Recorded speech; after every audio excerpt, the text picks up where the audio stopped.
నమస్తే, welcome to Telugu రాజ్యం. ఈరోజు మనతో పాటు ఉన్నారు సీనియర్ అనలిస్ట్ అలానే సోషల్ యాక్టివిస్ట్ కృష్ణకుమారి గారు. వారితో మాట్లాడేద్దాం.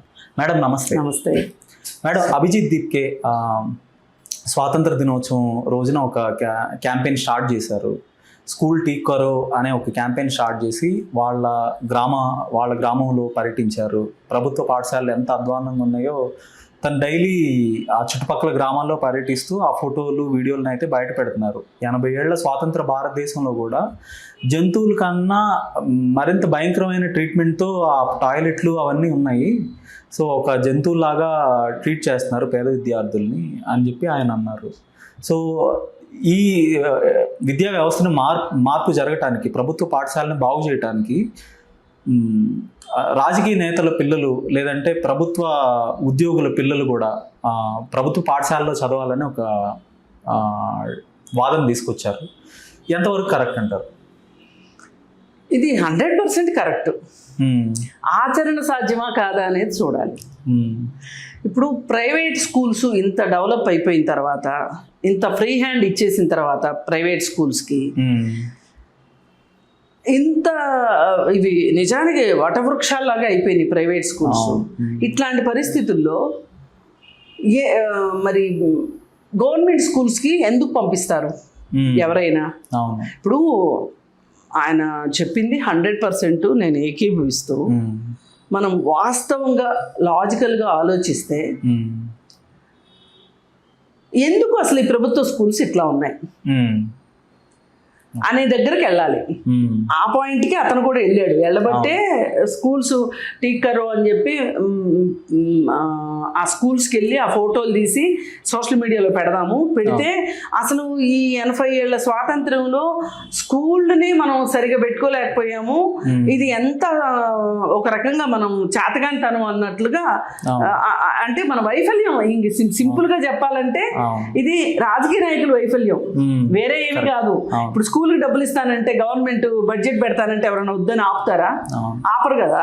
ఈవెన్ అమెరికాలో కూడా 6% వరకు ఖర్చు పెడుతున్నట్టున్నారు ప్రభుత్వ విద్యా వ్యవస్థ కోసం. మన దగ్గర కనీసం 2% కూడా లేదంట, 2.75. అయితే దీనిపైన కూడా ఒక విషయం ఏంటి అంటే, ఏదైతే ఈ జంజీ ఉద్యమం వచ్చిందో, ఇప్పుడు మన జంతర్ మంతర్ దగ్గర జరిగిందో, వెంటనే బీజేపీ పెద్దల్లో, ఆర్ఎస్ఎస్ పెద్దల్లో దిద్దుబాటు చర్యలు స్టార్ట్ అయినాయి. మొదటగా మోహన్ భగత్ పిల్లలతో కూర్చుని చాలాసేపు మాట్లాడాడు. ఆ పరిస్థితిలోకి వాళ్ళు వచ్చారు అంటే వాళ్ళు ఎంత ఆత్మరక్షణలో పడ్డారో చూడండి. నాకు ఆత్మరక్షణలో పడ్డారు అని సంబరపడే కంటే కూడా వీళ్ళే అధికారంలో ఉన్నప్పుడు, ప్రస్తుతం వాళ్ళే ఉన్నారు కదా, వాళ్ళ మెడలోంచి పని చేయించుకోవడం ఎట్లా అనేది ఇవాళ ఆలోచించాల్సిన విషయం. ఆ పనే అభిజిత్ దీప్కే చేస్తున్నాడు అనిపిస్తుంది. ఇప్పుడు ఆయన ఏం చెప్పారు ఆ మీటింగ్లో? 6% విద్యకి కేటాయించాలి అని చెప్పారు. మీరు 6% కేటాయిస్తాను అంటే ఎవరు అడ్డం పడ్డారు? అవును. ఒకవేళ మీ దగ్గర నుంచి ప్రతిపాదన వస్తే కేంద్ర ప్రభుత్వం ఆపిందా? కేంద్ర ప్రభుత్వమే కనుక ఆపితే మీరేం చేస్తున్నారు? ఇప్పుడు మీ ఉద్దేశం అది, ఆ ఉద్దేశం మంచిది. కాంగ్రెస్ పార్టీ ఆపిందా? లేదా చనిపోయిన జవహర్లాల్ నెహ్రూ వచ్చి ఆపాడా? లేదు అంటే మహారాక్షసి అని చెప్తున్న ఇందిరాగాంధీ వచ్చి ఆపిందా? మీరు కేటాయిస్తాను అంటే మీకు ఇప్పుడు గుర్తొచ్చిందా? అంటే ఊరి దగ్గరకు వచ్చిన తర్వాత భార్య పిల్లలు గుర్తొచ్చారన్నట్లు. అంటే దీన్ని బట్టి అర్థమవుతుంది ఏంటి అంటే, అభిజిత్ దీప్కే ఏ విషయాలు మాట్లాడతాడు అనేది వాళ్ళు చాలా పసిగట్టారు. కాకపోతే అంచనా వేయడంలో చాలా లేట్ చేశారు. అసలు నిజంగా అంచనా కనుక సరిగా వేసి ఉంటే అసలు అన్ని రోజులు సాగనిచ్చేవాడు కాదు జంతర్ మంతర్లో. వీళ్ళదేముంది, పిల్లగాళ్ళు ఫారిన్ నుంచి వచ్చారు, 4 రోజులు ఉంటారు, 5వ రోజు ఫ్లైట్ ఎక్కి వెళ్ళిపోతారు, ఇట్లా రకరకాలుగా ఆలోచించి వాళ్ళని అండర్ ఎస్టిమేట్ వేశారు ఒక రకంగా. వేసేసరికి ఏమైందో మనం అంతా చూసాం. ఆ దెబ్బకి ఏదో అంటారు చూడండి, ఆ మధ్య ఎప్పుడు మీరు అన్నారు, క్షవరమైతే కానీ వివరం తెలియలేదు అన్నట్లు వచ్చి ఆయన 2 పిల్లల్ని కూర్చోబెట్టుకొని మాటామంతిలో ఇలా బడ్జెట్ ఉండాలి విద్య కోసం, అది ఇది అని చెప్పి చాలా పెద్ద బేరాలు పలికాడు. నిజంగా 6% కనుక బడ్జెట్ పెట్టుంటే విద్యకి అసలు ప్రభుత్వ పాఠశాలలు ఇలా ఎందుకు అవుతాయి? ఒకటి, దీన్ని ఎవరు మిమ్మల్ని ఆపేవాళ్ళు లేరు కాబట్టి చెయ్యనందుకు మీరు జాతికి క్షమాపణ చెప్పాలి, మొదటిది. రెండోది, 1,00,000 స్కూళ్ళు మూసేశారు, గవర్నమెంట్ స్కూల్స్. 12 ఏళ్ల కాలంలో 1,00,000 స్కూల్స్. పోనీ 1,00,000 స్కూల్స్ అసలు తీసేశారు. తీయని స్కూల్స్ పరిస్థితి ఎలా ఉంది? ఈ తీసేయని స్కూల్స్లో ఏ ప్రభుత్వ అధికారి అయినా సరే ఎవరైనా పిల్లల్ని చేర్పిస్తారా? ఇలాంటి పరిస్థితుల్లో ఎవరు చేర్పిస్తారు? ప్రైవేట్ స్కూల్లో డబ్బులు కట్టుకోలేని వాళ్ళు మాత్రమే, దిక్కు మొక్కు లేని వాళ్ళు మాత్రమే మీ దృష్టిలో అలగా జనం అంటారే, అలాంటి వాళ్ళు తప్పితే ఇంకెవ్వరూ చేర్పించరు. ఇప్పుడు ఎందుకంటే నేను గవర్నమెంట్ స్కూల్లో చదువుకున్నా, నాకు తెలిసి మీరు కూడా చదువుకుని ఉంటారనుకుంటున్నా. ఒకవేళ చదువుకోకపోయినా అప్పటికే స్టార్ట్ అయిపోయింది గవర్నమెంట్ స్కూల్స్ పాడైపోయే విధానం వచ్చేసింది. ఈ మధ్య కాలంలో కొన్ని పంచాయతీల్లో సర్పంచులకి కాస్త మనసు ఉంటే గనక అట్లాంటి వాళ్ళు కొన్ని గవర్నమెంట్ స్కూల్స్ని బాగు చేసిన దాఖలాలు ఉన్నాయి. కానీ అభిజిత్ దీప్కే చెప్పే ప్రకారం ఫస్ట్ ఆయన పుట్టిన విలేజ్కి పింప్రి దగ్గర, కోనా దగ్గర పింప్రి విలేజ్ దగ్గర స్కూల్కి వెళ్ళి ఆ ఫోటోలు పెట్టాడు. ఆయన ఏం చెప్తాడంటే, ప్రతి ఊర్లోకి వెళ్ళి ఆ ఊరు సర్పంచ్ని కలిసి రండి స్కూల్ చూద్దాము అని చెప్పి స్కూల్కి తీసుకెళ్ళి ఇట్లాంటి స్కూల్ ఇలా ఎందుకుంది, బాగుంటేనేమో అప్రిసియేట్ చేస్తాడు, బాగాలేకపోతే కనుక ఏంటిది మరి దీనికి ఏం చేద్దాం, మీరేం చేస్తారు మేమేం చెయ్యం అనే ఒక డిస్కషన్ పెట్టాలి. అంటే ఒక రకంగా మనం ఈ మాట వాడొచ్చు ఇక్కడ. ఏంటంటే హెచ్ఐవి బాగా ప్రబలుతున్న టైంలో నిశ్శబ్దాన్ని బద్దలు కొడదామని చెప్పి ఒక క్యాంపెయిన్ నడిచింది, ఒక నినాదం, నిశ్శబ్దాన్ని బద్దలు కొడదామని. అదే ట్యాగ్ లైన్ తోటి. అట్లాగే ఇప్పుడు ఈ విషయంలో కూడా ఒక పెద్ద నిశ్శబ్దం అలుముకొని ఉంది. ఈ విషయంలో ఎవ్వరూ మాట్లాడట్లా. ఇప్పుడు ఆ ఊరు సర్పంచ్ కూడా ఆ ఊర్లో ఉన్న ప్రైవేట్ స్కూల్కో లేదా పక్క ఊర్లో ఉన్న ప్రైవేట్ స్కూల్కో పంపుతాడు కానీ ఆయన జెండా వందనం చేసే స్కూల్కి ఆయన పిల్లోడిని పంపడం. ఇప్పుడు స్కూల్లో జెండా వందనం చేసేప్పుడు సర్పంచ్ని పిలుస్తారు కదా మర్యాద కొద్దీ, ఆయన వెళ్తాడు కదా. ఆ వెళ్ళినప్పుడు వాళ్ళ అబ్బాయి అక్కడ చదువుకుంటున్నాడు అనుకోండి, ఆ పరిస్థితులు ఎలా ఉన్నాయి ఏంటని చూస్తాడు కదా. ఆ చూసినా కానీ ఎవరి పిల్లలో చదువుకుంటుంటే ఆయనకంత మనసులోకి బాధ రాదు, కానీ వాళ్ళ అబ్బాయి అక్కడ చదువుకుంటున్నాడంటే ఆయనకి మనసులో బాధ వస్తుంది కదా. అందుకని అభిజిత్ దీప్కే తీసుకున్న ఈ నిర్ణయం ఏదైతే ఉందో చాలా చాలా తెలివైన నిర్ణయము, అలాగే చాలా అవసరమైన నిర్ణయం. ఇప్పుడు ఆయన చెప్పేది ఏంటి అంటే, సరే స్కూళ్ళు ఇలా ఉన్నాయి, అసలు స్కూళ్ళు బాగుంటే కనుక ఎవరైనా వచ్చి చేరతారు కదా. ప్రజాప్రతినిధులు, ప్రభుత్వ అధికారులు వాళ్ళందరూ కూడా వాళ్ళ పిల్లల్ని చేర్పించేలాగా, ఆ స్కూల్లో పనిచేసే టీచర్లు వాళ్ళ పిల్లలు ఆ స్కూల్లో చదివేలాగా ఉండాలి అంటే స్కూల్ బాగుండాలి. అంటే సింపుల్గా ఈ స్కూళ్ళు ధూపదీప నైవేద్యాలు లేని దేవాలయాల్లాగా అయిపోయినాయి. ఇప్పుడు ప్రతి వాళ్ళు ఏం మాట్లాడారు, ఈ 12 ఏళ్ల కాలంలో చాలా గుడులు నైవేద్యానికి నోసుకోక శిథిలావస్థలో ఉన్న గుళ్ళని పునరుద్ధరించే పనిలో చాలామంది పడ్డారు. నేనేమో అది తప్పు అనట్లా, కానీ నిజానికి ఆ దేవాలయాలు ఎంత అవసరమో సమాజానికి ఈ బడులు కూడా అంత అవసరం. మరి మనం ఇంత అవసరమైన ఈ బడుల్ని మనం ఎందుకు నిర్లక్ష్యం చేశాము? ఇది ఈరోజు ఆలోచించాల్సిన పని. ఒక గవర్నమెంట్ హాస్పిటల్కి ఒక ప్రజాప్రతినిధి వెళ్ళాడు అనుకోండి, ఆ హాస్పిటల్ బాగుంటుంది. ఒక ప్రజాప్రతినిధి పిల్లలు గనక ఆ ఊరు స్కూల్కి వెళ్తున్నారు అంటే ఆ స్కూల్ బాగుంటుంది. అసలు ముందు కావాల్సింది రెండే కదా. ఇప్పుడు మనం దేశవ్యాప్తంగా మధ్యాహ్న భోజన పథకం అమలు అవుతుంది. ఇప్పుడు ఒక కలెక్టర్ పిల్లలు కూడా ఈ స్కూల్లో చదివారు అనుకుందాం, మనం కొంచెం హైపోథికేషన్లోకి వెళ్దాం. సడన్గా ఒక కలెక్టర్ వచ్చాడు ఆ స్కూల్కి, అన్నం ఎలా ఉందో చూశాడు, అమ్మో ఇలాంటి భోజనం నా కొడుకు తింటున్నాడా అంటే ఆ కలెక్టర్కి ఎంత చెల్లించిపోతుంది గుండె. ఈ మార్పే కావాలి వాళ్ళ ఈ దేశంలో.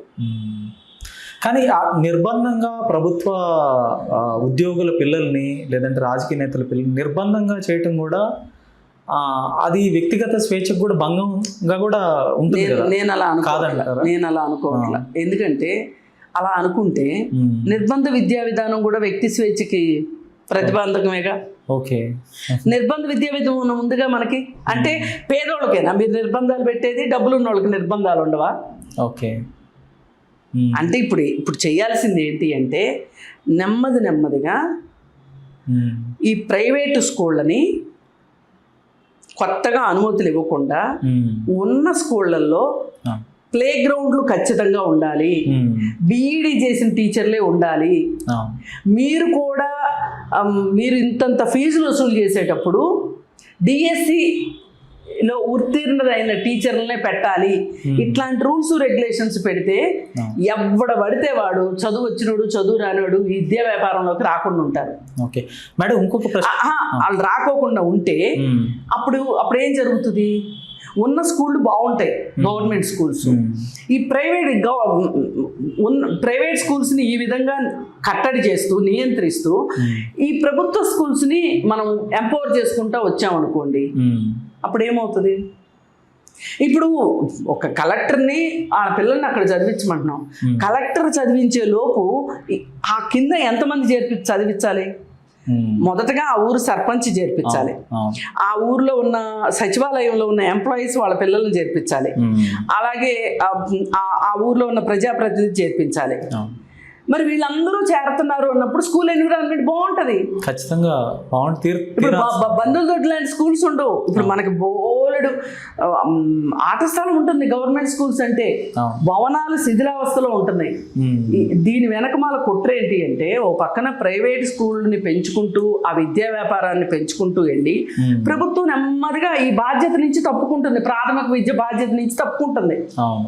తప్పుకుని ఇంకొన్నాళ్ళు పోయిన తర్వాత ఆ స్థలం ఖాళీగా ఉంది కదా, ప్రైవేట్ వ్యక్తులకు అప్పచెప్తున్నారు, వేలం వేద్దాం అనుకుంటారు. ఖాళీగా ఎందుకు అమ్మేస్తారు కదా, అమ్మేస్తారు. సింపుల్గా ఏమవుతుంది? దీని నుంచి తప్పుకుంటారు, విద్య అనే దాని బాధ్యత నుంచి తప్పుకుంటారు. అది చేయడం కోసమే నెమ్మదిగా చేసుకుంటా వచ్చారు. ఇంకొకటి, విద్యా వ్యవస్థ నిర్వీర్యం అవటం వెనక ప్రైవేట్ వ్యక్తులు లేదంటే కార్పొరేట్ విద్యా సంస్థల పాత్ర ఎంత ఉందంటారు? ఎందుకంటే ఇప్పుడు ప్రైవేట్ వ్యక్తులు, కార్పొరేట్ విద్యా సంస్థలు కలిగిన వ్యక్తులు కూడా రాజకీయాల్లోకి వచ్చేసారు. వాళ్ళు కూడా ప్రభుత్వాన్ని కంట్రోల్ చేసి స్లోగా ఈ ప్రభుత్వ విద్యా వ్యవస్థని నిర్వీర్యం చేస్తున్నారనే ఒక వాదన ఉంది. అది ఎంతవరకు కరెక్ట్ అంటారు? ఇది పాక్షికంగా వాస్తవం.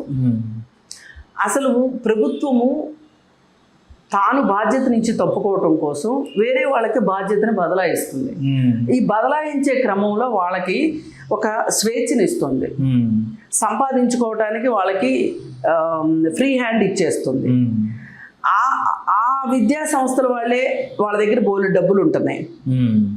ఇప్పుడు వాళ్ళు ఇవాళ కాదు, ఇప్పుడు ఎక్కడో నాకు ఎందుకు పేర్లు చెప్తే కూడా నష్టమేం లేదు. నారాయణ స్కూల్స్ ఉన్నాయి, నారాయణ, చైతన్య ఉన్నాయి. చైతన్య వాళ్ళు పాలిటిక్స్ లో లేరు, నారాయణ గారు ఉన్నారు. నారాయణ గారు ఇవాళ పెట్టింది కాదు ఈ నారాయణ స్కూల్, 40 ఏళ్ల క్రితం పెట్టారు. పెట్టిన తర్వాత ఆయన ముబ్బడిగా డబ్బులు సంపాదించారు ఈ స్కూల్స్లోనే, ఈ వ్యాపారంలోనే, విద్య అనే వ్యాపారంలో డబ్బులు సంపాదించారు. ఆయనకి ఏమనిపించింది? నాకు ఒక పవర్ ఉంటే, పొలిటికల్ పవర్ ఉంటే నేను ఇంకా బాగా వ్యాపారం చేయగలను, ఇంకా అనుమతులు ఈజీగా సులువుగా తెచ్చుకోగలను, అలాగే మళ్ళీ రాజకీయాల్లో కూడా డబ్బులు సంపాదించగలను అనే ఒక ఆలోచనతో ఆయన రాజకీయాల్లోకి వచ్చారు. రాజకీయాల్లోకి వచ్చి ఆయన ఎమ్మెల్యే అయ్యారు, మంత్రి అయ్యారు. ఈ ప్రాసెస్లో ఆయన కొన్ని ఇంజనీరింగ్ కాలేజీలు, కొన్ని మెడికల్ కాలేజీలు, ఒక లాబీ చేయగలిగే పరిస్థితిలోకి ఆయన వెళ్ళిపోయాడు. ఆయన వెళ్ళిపోయిన తర్వాత, ఆయన దగ్గర డబ్బు ఉన్న తర్వాత ఆయన పీఠాన్ని ఎవరు కదిలించగలుగుతారు? ఇంకా ప్లస్ ఆయన ఫండర్ కూడా, ఒక రాజకీయ పార్టీకి, ఒక ఎన్నికలకి ఫండ్ చేసిన వ్యక్తి, జిల్లాను చూసుకున్న వ్యక్తి కూడా. అదే నేను అంటున్నా, పవర్ఫుల్ లాబీ, అది పవర్ఫుల్ లాబీ. ఇప్పుడు ఇది ఒక రకమైన క్విట్ ప్రోకో, నాకిది నీకిది. ఈ పరిస్థితుల్లో చాలా విద్యా సంస్థలు అవును. చందాలు ఇస్తాయి. ఇప్పుడు మనం శ్రీ చైతన్య ఉంది, శ్రీ చైతన్య అధికారంలో లేకపోవచ్చు, అంటే వాళ్ళు రాజకీయాల్లో లేకపోవచ్చు, డైరెక్ట్ గా ఇండైరెక్ట్ గా వాళ్ళ పనులు వాళ్ళు చేసుకోవటానికి వాళ్ళు ఏమి డబ్బులు ఇవ్వకోకుండానే వాళ్ళకి పనులు అవుతాయా? అవో కదా. ఇప్పుడు మొదలెట్టిన రోజు నుంచి ఈ రోజుకి ఇన్ని వేల కోట్లు ఎలా సంపాదించగలిగారు అనేది మనం ఆలోచించుకుంటే ఎంతమంది తల్లిదండ్రుల కష్టం పీల్చి పిప్పి చేసి మీరు ఆ పిల్లలకి చిన్నప్పటి నుంచి టెక్నో స్కూల్స్ అని ఇంకో పదం ఏదో ఉంది, ఇంటర్నేషనల్ స్కూల్స్ అని, ఈ విద్యా వ్యాపారం అసలు 3 పువ్వులు 30 కాయలుగా విరాజిల్లుతుంది. అక్కడ అలాంటి విద్యా సంస్థల్లో చేర్చకపోతే తల్లిదండ్రులు ఒక ఎంబారెస్మెంట్ గురయ్యే పరిస్థితికి వచ్చేసింది ఇప్పుడు. అంటే ఎంబ్రాస్మెంట్ అని కూడా అనుకోనండి. ఎంబ్రాస్మెంట్ ఉన్నంత మాత్రాన డబ్బులు లేకుండా ఇప్పుడు ఒక చిన్న ఉద్యోగి వాళ్ళ చుట్టాల్లో ఎవరో ఓక్రిడ్జ్లో చదివించారని ఆయన అయితే ఓక్రిడ్జ్లో చదివించలేడు కదా. అయితే ఈయన ఏం చేస్తాడు అంటే, నా తల్లిదండ్రులు నాకు సరైన విద్యను ఇవ్వకపోవటం వల్ల నేను జీవితంలో సరిగా సెటిల్ కాలేదు, నేను రిక్షా తొక్కైనా ఆటో తొక్కైనా లేకపోతే ఏం చేసైనా కాయ కష్టం చేసైనా 2 ఉద్యోగాలు చేసైనా నా పిల్లలు బాగా చదివిస్తాను. ఇప్పుడు కొంతమంది మహిళలు ఉద్యోగం చేసేది కేవలం పిల్లల చదువు కోసమే. నేను ఉద్యోగం చేయొద్దాను, అట్లా చెయ్యాలి కూడా, మహిళలు కూడా ఉద్యోగం చెయ్యాలి, ఉపాధి రంగంలోకి రావాలి. కానీ వీళ్ళ మోటో ఏంటి? పిల్లల్ని ప్రైవేట్ స్కూల్లో పెట్టి చదివించాలి, ప్రైవేట్ స్కూల్లో చదివితేనే బాగా చదువుతారు అని. అవును, అది కూడా కొంతవరకు వాస్తవం. ప్రభుత్వ విద్యా వ్యవస్థ బాగోనప్పుడు తల్లిదండ్రులు నిందించడానికి ఏం లేదండి. నేను చెప్తున్నా వినండి, ప్రైవేటు స్కూళ్ళకి ప్రభుత్వ బడులకి ఈ రోజుకి స్టాండర్డ్స్ ప్రభుత్వ బడుల్లోనే స్టాండర్డ్స్ ఉన్నాయి. మీరు చూడండి, గవర్నమెంట్ పాఠశాల నుంచి 10th క్లాస్లో 9.9 10/10 వచ్చిన పిల్లలు గవర్నమెంట్ స్కూల్స్లో లేరా? పిల్లలు ఉన్నారు. మరి ప్రైవేట్ స్కూల్లో పిల్లలు అందరికీ 10/10 రావాలిగా, ఎందుకు రావట్లా? ఇప్పుడు మీరు చెప్పే స్టాండర్డ్స్ ప్రకారం చూసుకుంటే శ్రీ చైతన్యలో చదివిన ప్రతి వాళ్ళకి మెడికల్ సీట్ రావాలి కదా, ఎందుకు రావట్లా? వాళ్ళు 2 లక్షల మంది పిల్లలు పరీక్ష రాస్తే ఎంతమందికి వస్తున్నాయి సీట్లు? తక్కువ మందికి వస్తున్నాయి కదా. అంటే చదువు కాకపోతే వాళ్ళు చేసేది ఏంటి అంటే, కాస్త తెలివైన విద్యార్థిని కాస్త ఇంకా తోగుతారు, వాళ్ళు రుద్దుతారు రుద్ది చేపలు రుద్ది తలతల మెరిసేటట్లు చేస్తారు. అంతేగాని ఈ మాత్రం రుద్దుడు కార్యక్రమం ప్రైవేట్ స్కూళ్ళల్లో ఉంటే ఏమండి, ఇంతకు ముందంతా మెడికల్ సీట్లు వచ్చింది గవర్నమెంట్ జూనియర్ కాలేజీల నుంచి రాసిన పిల్లలకు కాదా మెడికల్ సీట్లు? ప్రైవేట్ విద్యా సంస్థలు అయినప్పుడు అన్ని అక్కడి నుంచే కదా. అందుకని మనము చాలా చాలా పరోక్షంగా ఈ రాజకీయ నాయకులు చేసిన కుట్ర ఏంటి అంటే, పేదలకు విద్యను అందకుండా చేయటం కోసం అసలు విద్య మీద పూర్తిగా నిర్లక్ష్యం వహించారు. ఇంకొకటి, పిల్లలకి ఓటు హక్కు ఉండదు, వాళ్ళు ఏ రకంగానూ ప్రభావితం చేయలేరు. వాళ్ళకి ఇన్వెస్ట్ చేస్తే ఒకటండి, పిల్లలకు ఓటు హక్కు లేదు, కానీ పిల్లల భవిష్యత్తు కావాలనుకునే తల్లిదండ్రులకు ఓటు హక్కు ఉందిగా. అసలు ఇప్పుడు మీరు అందకుండా చేసిన తర్వాత వాళ్ళు ఏం చెయ్యాలిగా? వాళ్ళు ఏం చేయాలి? తప్పదు కదా, వేరే స్కూల్ పంపించుకోవాల్సిందే. అందుకని దీనికి మందు ఎక్కడ ఉంది అంటే, కింద నుంచి రావాలి. ఏదైనా రేపు రాబోయే బడ్జెట్లో మోహన్ భగత్ గారి మాట విని చెప్పినట్టుగా 6% ఇస్తారేమో చూద్దాం. ఈ ఊరికే పెదాల మీద పప్పలు పండించడం లాగా కాకుండా ఆచరణలో ఎంతవరకు చేస్తారనేది చూద్దాం.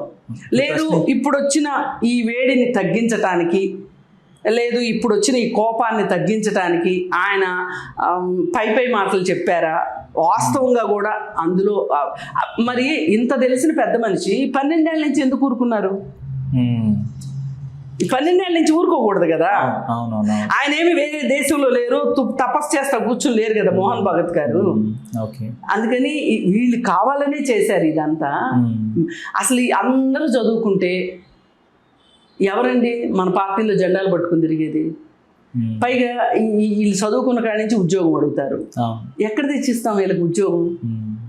ప్రశ్నిస్తారు, ఎడ్యుకేట్ అయితే ప్రశ్నిస్తారు, ప్రతి దానికి ప్రశ్నలు వచ్చేస్తాయి, సమాధానాలు చెప్పలేము. సో అందుకోసం ఏంటి అంటే సరే వెళ్ళి ఎక్కడున్న వాళ్ళని అక్కడ ఉంచేస్తే యథాతథ స్థితిని కనుక ఉంచితే కనుక మనకి 5 ఏళ్ళకి ఒకసారి వచ్చే ఎలక్షన్లో ఓటు అడిగితే ఓటేస్తారు ఎట్లాగూ. దానికోసం మనం ఎందుకు? సో సైంటిస్టుల కన్నా కూడా రాజకీయ పార్టీలు కావాల్సింది అందభక్తులు అంతే అనుకోవచ్చు, జెండాలు మూసేవాళ్ళు. ధన్యవాదాలు మేడం.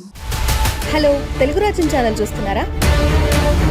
సామాజిక రాజకీయ జీవన చిత్రణే తెలుగు రాజ్యం. అతిశయోక్తులు అసత్యాలు ఉండవు. రాజకీయ కోణం కాదు, ప్రజా కోణమే కొలబద్ద. తెలుగు రాజ్యం వీక్షణ మీ ఉత్తమ అభిరుచికి నిదర్శనం.